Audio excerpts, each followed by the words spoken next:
आपको 50 रुपये से करीब के नीचे मिल रहा है और 2 दिनों के अंदर करीब करीब 9% गिरकर 50 से नीचे आ गया। एकमात्र सरकारी कंपनी है NLC इंडिया, और NLC इंडिया 2030 तक के करीब 10 गीगावाट के लक्ष्य देख रही है और इससे 15,000 वैकेंसी निकलती है। डोनाल्ड ट्रंप ने बीच में थोड़ा समझा रहा हूँ ये कहा था, हम चीज़ें जल्दी भूल जाते हैं। उन्होंने क्या कहा था, पिछले साल जब डोनाल्ड ट्रंप जीते थे राष्ट्रपति चुनाव, तो अडानी ग्रुप के गौतम अडानी जी ने करीब उसी तरीके से FIs की जो बिकवाली पिछले 5 महीने से हो रही है, उसने भी बाजार की स्थितियों को बड़ा ही टेंशन के विषय में ला दिया है। अभी भी बाजार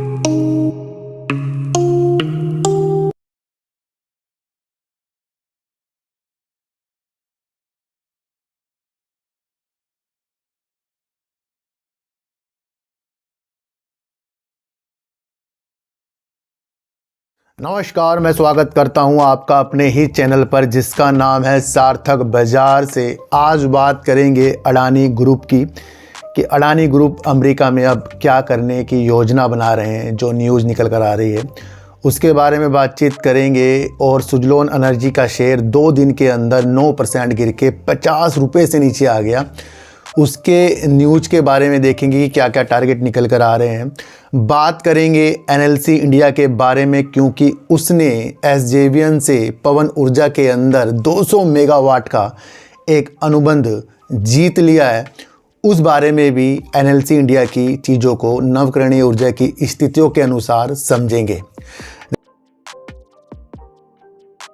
देखो सर, बाजार की स्थितियां नाजुक हैं, कोई ये नहीं बता सकता कि बाज़ार की स्थितियां किस तरीके से कब सही होगी, क्योंकि मैंने आपको पहले भी बताया था अमेरिका में जब राष्ट्रपति चुनाव जो हुए थे उसके जीतने के बाद डोनाल्ड ट्रंप ने जिस तरीके से टैरिफ के एक वार किए हैं, उस टैरिफ के अनुसार काफ़ी देश के अंदर की कंपनियां हिली हुई है, क्योंकि वहाँ पर वो टैरिफ बढ़ाने की नीतियाँ बार बार न्यूज़ में आ रही है। और मैंने आपको पहले भी कहा था कि ये जो न्यूज़ है ये भैया जल्दी से शांत होने वाली नहीं है।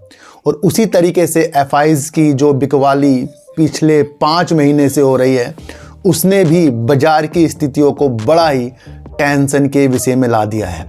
अभी भी बाजार काफ़ी नीचे है, और काफ़ी नीचे होने के नाते अगर आपकी दूर की दृष्टि है, निवेश की दूर की दृष्टि है, तो उस स्थितियों के साथ बाजार की नीतियों को समझना बहुत सही तरीके से हमें दिख सकता है ना।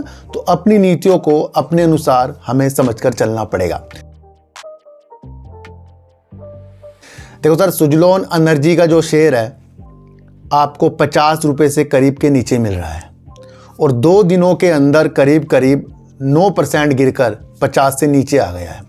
ये वही शेयर है जब ये 50 के करीब था तब इसने इतना अच्छा रिजल्ट दिया, इतना अच्छा प्रॉफिट दिया, और वो चीज़ें इसने दिखा दी कि हाँ, ये फ्यूचर के अंदर जो देश के अंदर हरित नवकरणीय ऊर्जा के मिशन है हमारे 500 गीगावाट के, उस स्थितियों के लिए आगे बढ़ रहा है।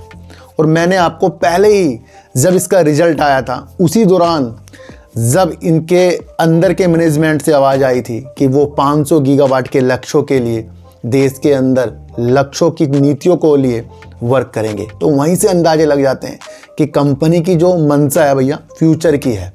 फिलहाल अब जो नहीं समझे वो बाद में समझ जाएंगे, पर देखने की नीतियां हैं कि अच्छा खासा कंपनी के पास 5.7 गीगावाट की ऑर्डर बुक है, ये मैंने आपको पहले भी बताया था। तो उसको पूरा करने की स्थितियां काफ़ी लंबे समय के लिए भी होती हैं। ये नीतियां भी हमारे अंदर आनी चाहिए। अभी एक न्यूज़ जो निकल कर आई है उसके अंदर सुजलोन एनर्जी की स्थितियों में टारगेट के विषय बताए गए हैं। मिक्स सिक्योरिटीज़ के क्रांति जी के अनुसार जो उच्च जोखिम लेना चाहते हैं उसके लिए सुजलोन एनर्जी सही हो सकता है, बल्कि जो निवेशक और हैं उनको थोड़ा फिलहाल सुजलोन एनर्जी से दूर रहना चाहिए। ये भी अब बयान आ रहे हैं। और मैं आपको बता दूं, जब ये काफ़ी ऊंचे के इसके हाई लगा रहे थे तब इसके 100 रुपये के भी टारगेट आ रहे थे, वहाँ भी स्थितियाँ मैंने आपको समझाई थी, है ना। तो जब कोई स्थितियां तब समझ में आती है जब वो चीज़ें हो जाती हैं।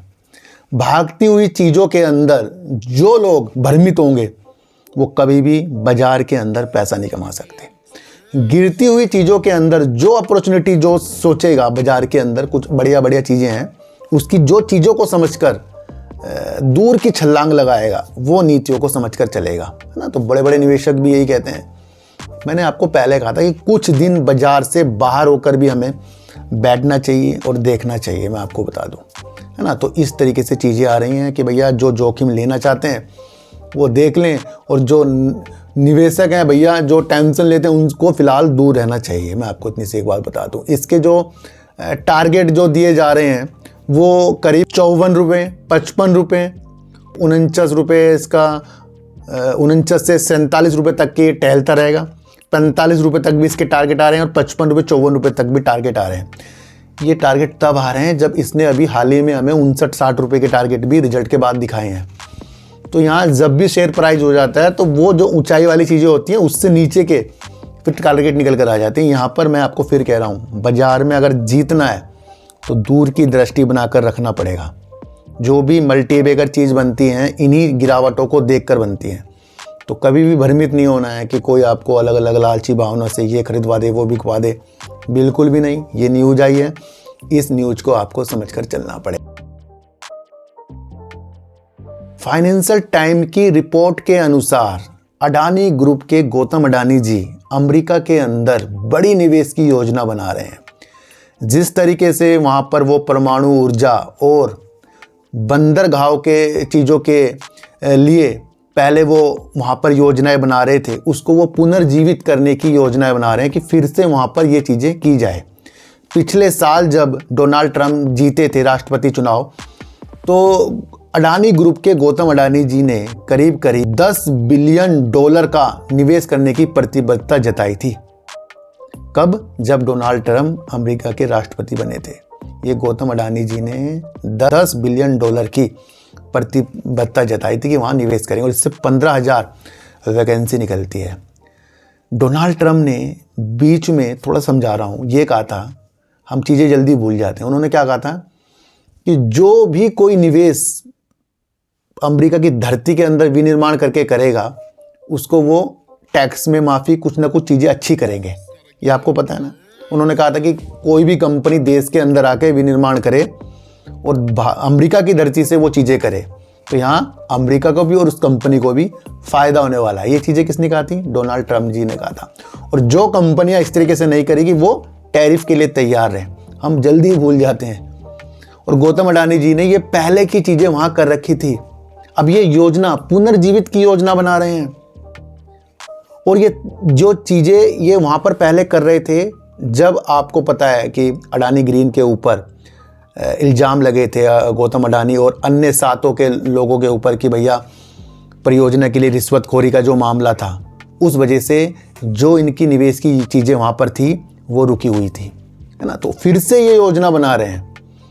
अमेरिका ने इल्ज़ाम लगाए थे गौतम अडानी और 7 अन्यों के ऊपर कि आपने रिश्वतखोरी की चीज़ों के साथ परियोजना हासिल करने के लिए चीज़ें की थी।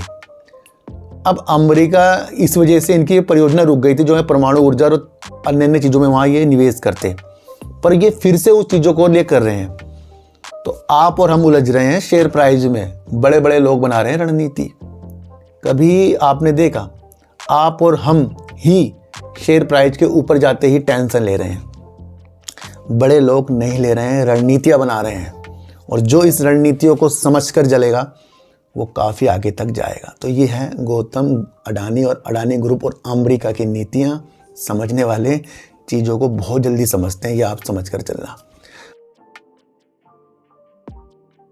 भैया एनएलसी इंडिया आपको पता ही है कि लिग्नाइट का खनन और लिग्नाइट और नवकरणीय ऊर्जा के द्वारा बिजली के उत्पादन के व्यवसाय में कंपनी लगी पड़ी है। लिग्नाइट की एकमात्र सरकारी कंपनी है एनएलसी इंडिया। और एनएलसी इंडिया 2030 तक के करीब 10 गीगावाट के लक्ष्य देख रही है पवन ऊर्जा, यानी कि 10 गीगावाट के लक्ष्य देख रही है नवकरणीय ऊर्जा की तरफ से। पहले भी काफ़ी वीडियो में एनएलसी इंडिया के ऊपर बना चुका हूँ और वहाँ पर कंपनी अपनी थर्मल से और लिंक लाइट से हटकर नवकरणीय ऊर्जा पे निवेश की चीज़ें भी मैं आपको बताकर चलाऊँ कि कंपनी ये चीज़ें बना रही है। अभी हाल ही में इसने एनएलसी इंडिया रिन्यूएबल और असम के जो पावर डिस्ट्रीब्यूशन ऊर्जा की जो चीज़ें होती हैं, सरकारी जो चीज़ें होती हैं, उसके साथ मिलकर 1000 मेगावाट के लिए अक्षय ऊर्जा के अंदर निवेश की योजना, यानी कि वहाँ पर इस तरीके से ये चीज़ें करेंगे जहाँ पर ये नवकरणीय ऊर्जा की 1000 मेगावाट की परियोजना पे वर्क करेंगे दोनों मिलकर। इसके ऊपर भी हस्ताक्षर पिछले महीने एनएलसी इंडिया ने करके जा चुकी है। 2013 में एनएलसी इंडिया ने नवकरणीय ऊर्जा की अपनी यात्रा 2013 में शुरू की थी। तब कंपनी के पास 51 मेगावाट की पवन ऊर्जा की परियोजनाएं थी, यानी कि 51 मेगावाट की 2013 के अंदर इसने अपनी शुरुआत पवन ऊर्जा के साथ नवकरणीय ऊर्जा के अंदर अपनी स्थितियों को बढ़ाने के लिए की। एक न्यूज़ और निकल कर आ रही है जो पवन ऊर्जा से ही संबंधित रखती है। देखो सर, आपको पता ही है कि एसजेवीएन काफ़ी चीज़ों में वर्क करता है, पवन, सौर, जल विद्युत, हाइब्रिड, और उसने 200 मेगावाट की एक परियोजना निकाली और उसको एनएलसी इंडिया ने जीत लिया है। और इस जीत के अनुसार एनएलसी इंडिया के एमडी कह रहे हैं कि ये 200 मेगावाट की पवन ऊर्जा की क्षमता जो एसजेवीएन के साथ जीती है, इससे वो अपनी पवन ऊर्जा यानी नवकरणीय ऊर्जा की स्थितियों को बहुत बेहतर तरीके से आगे के लिए देख रहे हैं। और देश के जो हरित ऊर्जा के लक्ष्य मिशन है 2030 तक के 500 गीगावाट के, उस लक्ष्य के अंदर वो अपनी नवकरणीय ऊर्जा की स्थितियों को बहुत अच्छा करके इस चीज़ के लिए सहयोग सरकार के लिए वो करेंगे। ये 200 मेगावाट की क्षमता जीतने के बाद अब इसके पास नवकरणीय ऊर्जा की क्षमता एनएलसी इंडिया के पास करीब 300 मेगावाट की हो गई है, जिसके अंदर कुछ चालू परियोजना भी हैं। तो इसका पोर्टफोलियो 300 मेगावाट का नवकरणीय ऊर्जा में पवन ऊर्जा की स्थितियों के साथ बन गया है। और कंपनी अपने सपने 10 गीगावाट तक के 2030 तक के देख रही है, और वो लक्ष्य आपको पता ही है। देखो सर, यहाँ भी आप अगर देखें कि बड़ी बड़ी कंपनियाँ जो गैसीकरण के लिए भी चीज़ें कर रही हैं, थर्मल पावर के लिए भी चीज़ें कर रही हैं, लिग्नाइट के लिए भी चीज़ें कर रही हैं, नवकरणीय ऊर्जा के लिए भी चीज़ें, उसका भी अगर नवकरणीय ऊर्जा का लक्ष्य अगर हम देखें तो 2030 की चीज़ों के साथ है। और वो भारत के अंदर जो 500 गीगावाट की चीज़ें हैं उसके अनुसार वो चीज़ें कर रहा है। तो हम क्यों भूल रहे हैं कि जब सुजलोन एनर्जी भी 500 गीगावाट के लक्ष्य के लिए ही अपने चीज़ों को जोड़ रहा है, तो हम आज और कल में क्यों चीज़ों के साथ खो रहे हैं, है ना। तो बहुत चीज़ें इधर उधर से देखने को या ये चीज़ें हमने एनएलसी इंडिया के द्वारा जीत ली, जो अपनी नवकरणीय पोर्टफोलियो को अच्छा खासा करने की स्थितियों के साथ है। पिछले महीने ही इसने 1000 मेगावाट के लिए असम के लिए चीज़ें भी ज्वाइंट वेंचर के साथ भी की है। दूसरा, अगर हम एक चीज़ देखें क्वार्टर इसका 3, तो क्वार्टर 3 में कंपनी ने ज़बरदस्त सेल की थी जो करीब 4411 करोड़ रुपए की, जो करीब 696 करोड़ का कंपनी ने प्रॉफिट किया। साल दर साल प्रॉफिट और सेल कंपनी ने बढ़ाई है। प्रमोटर अगर हम देखें 72.20% है, एफआईज अगर हम देखें 2.86% है, डीआईज अगर हम देखें तो करीब 0.46% है, और सरकार भी कंपनी के अंदर है जो करीब 4.31, पब्लिक नाम मात्र की है 6.17%।